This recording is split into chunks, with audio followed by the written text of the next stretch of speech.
আজ আমরা চলে আসলাম কল্যাণী আইটিআই মোড়ে লুমিনার্স ক্লাবের আয়োজিত সেই বিখ্যাত দুর্গাপুজোটিতে।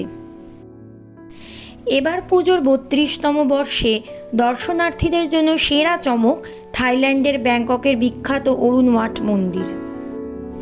১৫০ ফুট উচ্চতা বিশিষ্ট এই মণ্ডপে ঢুকে অপরূপ কারুকার্য আপনাকে মুগ্ধ করতে বাধ্য।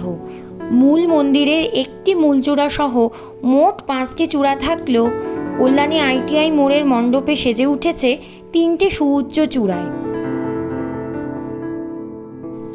বুর্জ খালিফা, টুইন টাওয়ার, গ্র্যান্ড লিসবোয়ার আলোর ঝলকানিতে দুর্গাপুজোর থিমে বিগত কয়েক বছর ঝড় তুলেছে কল্যাণী আইটিআই মোড়ের এই লুমিনার্স ক্লাব। মণ্ডপ জুড়ে রয়েছে ঝিনুকের অপরূপ শিল্পকর্ম এবং আলোর অপূর্ব ঝলকানি।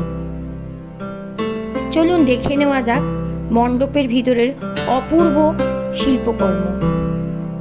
ব্যাংককের অরুণ ওয়াট মন্দিরটি আসলে একটি বৌদ্ধ মন্দির, তাই মন্দিরের সজ্জাতেও আপনারা বুদ্ধদেবের বিভিন্ন অবয়ব দেখতে পাবেন।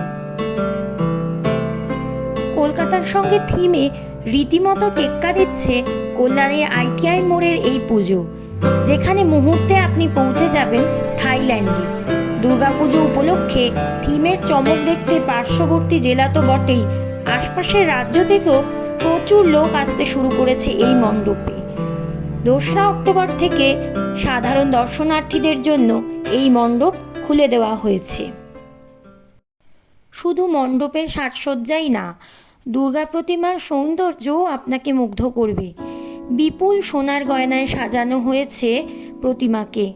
যদিও দর্শনার্থীদের প্রবল ভিড়ে আপনি বেশিক্ষণ দেখার সুযোগ পাবেন না, কিন্তু সেই স্বল্প দৈর্ঘ্যের দর্শনই আপনাকে আনন্দ দেবে। আজকের ভিডিও এখানেই শেষ করি। পরের ভিডিওতে আমরা পৌঁছে যাব কল্যাণীর আরেকটি বড় দুর্গাপুজোয়।